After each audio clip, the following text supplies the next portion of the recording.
Ladies and gentlemen, Mesdames et Messieurs, thank you. It's wonderful to see all of you here today in Brussels, and I want to start with a special welcome and thanks to our friends from Volt Europe, Momentum Hungary, and of course, En Marche. Ever since La République En Marche entered the stage and shook up the political landscape in France, you've worked tirelessly towards a reformed, stronger, and more vigorous French Republic. And it's no secret, D66 admires the fresh energy En Marche has given to France. We admire the badly needed leadership Emmanuel Macron now provides for all of Europe. And it's also no secret that over the course of the past months, you've managed to build quite a following. In fact, I've heard that in every place a representative of En Marche shows up, a large group of people in yellow vests show up. And now this beautiful Hall of Fine Arts is beautiful, but also quite small. And I haven't seen any yellow vests around Beaux-Arts as yet. So I think En Marche decided to leave their friends at home today, and for that I say merci. Citoyens de l'Europe, ladies and gentlemen, democraten, young people. I want to begin with a story from my youth.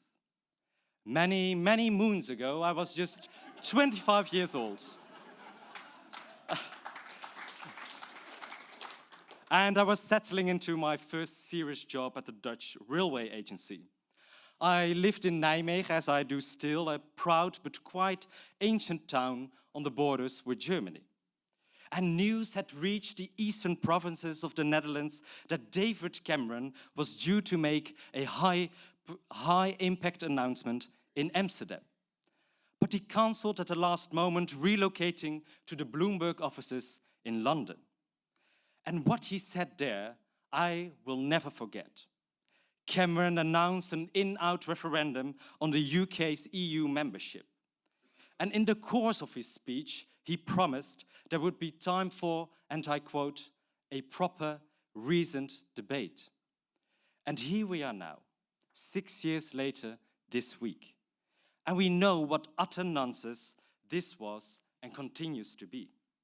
And you will all remember the debate that unfolded. You will all remember how nationalists gained their narrow victory. And how, after the referendum, they hurried off the stage like nervous high school actors who lost the plot. Not that there was a plot to begin with. This was improvised theater from the get-go. Theater designed to swindle a generation of young British Europeans out of their future.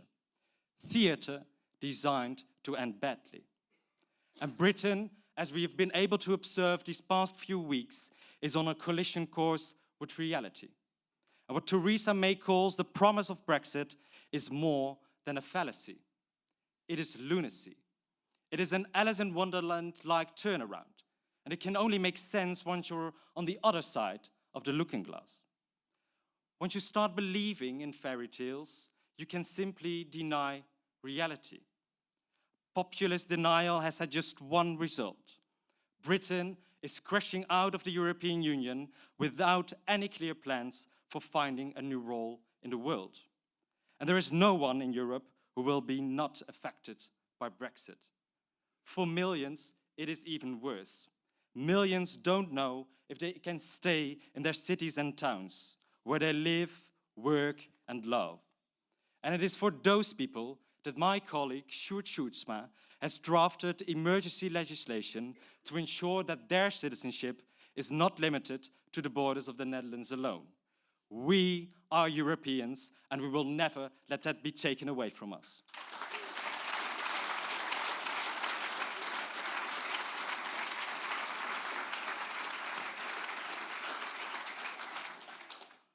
On a personal level, I myself found a new role a little over 100 days ago. Having grappled with the realities of local politics for nearly a decade, I was elected to the Dutch Parliament at the last election.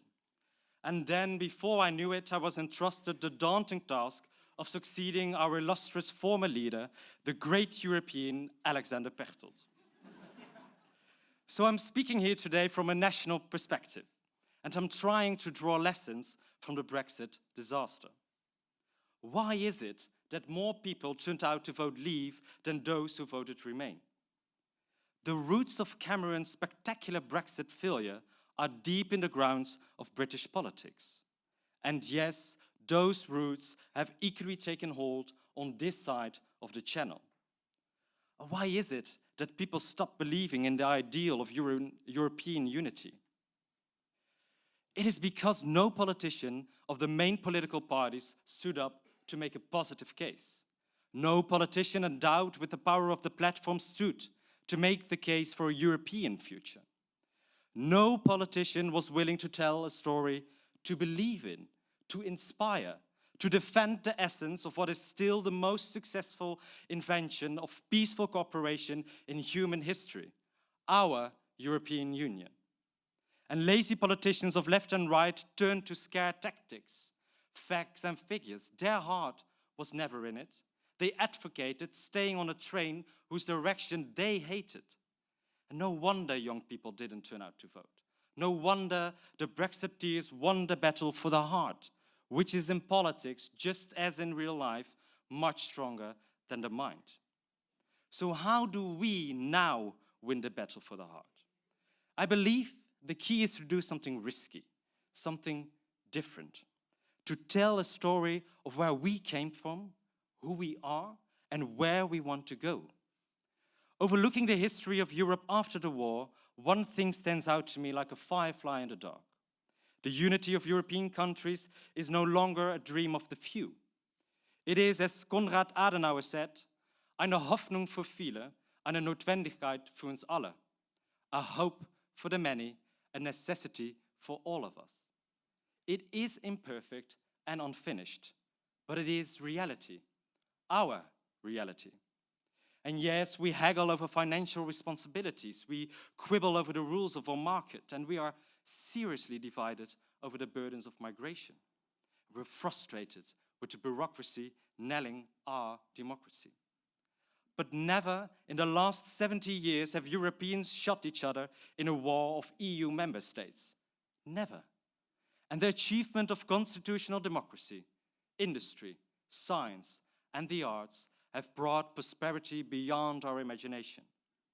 The European Union has become the second largest democracy and the second largest economy in the world. This is the world I was born into in 1987, the year of the Single European Act, which introduced the single largest integrated market in the world. And this is the world my generation has always taken for granted. This is our challenge. We do not know anything else than to be living in the most progressive and most peaceful era in human history. But just as it could hardly get better, we are confronted with the dark forces of the past. Nationalism, xenophobia, and even anti-Semitism are growing stronger by the day. And they are a mortal danger to our open society and the future of Europe. What will be our answer? Will we be guided by fear? Will we attempt to be fashionable and join the populist desire to break the institutions we took so long to build? Will we copy the policies of the nationalists playing to the crowds? My answer is clear. And call me the man of stainless steel robotics. Be my guest. Be my guest.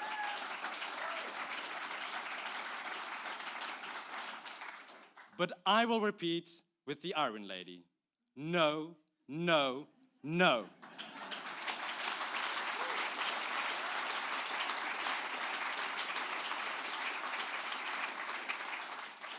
Our answer is one of old-fashioned hope. Hope, wrote Václav Havel, is not the conviction that something will turn out well, but the certainty that something makes sense, regardless of how it turns out. And given the history of our continent, we take confidence in our ability to shape our own destiny. But we cannot be sure how something turns out. We can do our best, do our duty. Our duty, now as before, is to do something that makes sense. And at this dark hour, nothing makes more sense than to resist the demagogues sharing the foundations of our precious union. To build and not break, to trust and not fear, to create and not destruct, to love and not hate.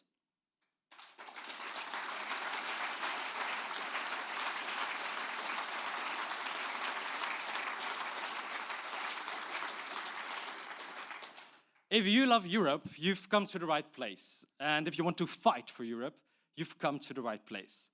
If you want to vote for Europe, you've come to the right party. And I urge you to think about your friends whose party loyalties normally lie elsewhere.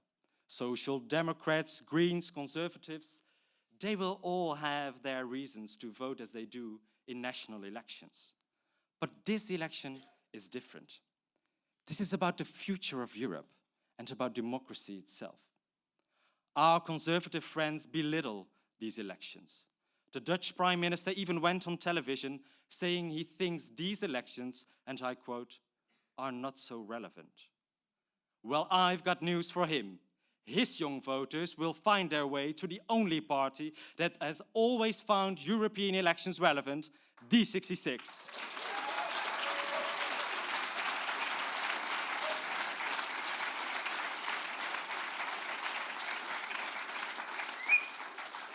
We think these elections, these European elections, are the most important in modern history. History teaches us that when freedom and autocracy rival for dominance, we must choose freedom without any reservation.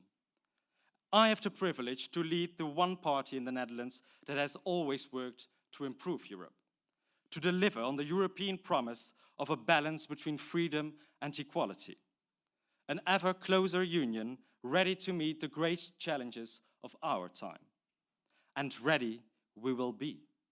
If we were able to become this prosperous, we can create a market that works for all. If we were able to win the Nobel Peace Prize, we can provide shelter to human beings fleeing war and persecution. If we were able to wrest democracy from the claws of tyranny, we can give the people of Europe the power to define their future at the ballot box. And if we were able to bring an end to the violence of nations, we can protect our planet from the violence of nature.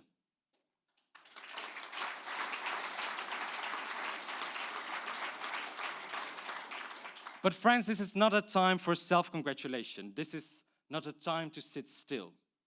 More than ever before, we are in need of the light that the living flame of progress can spread.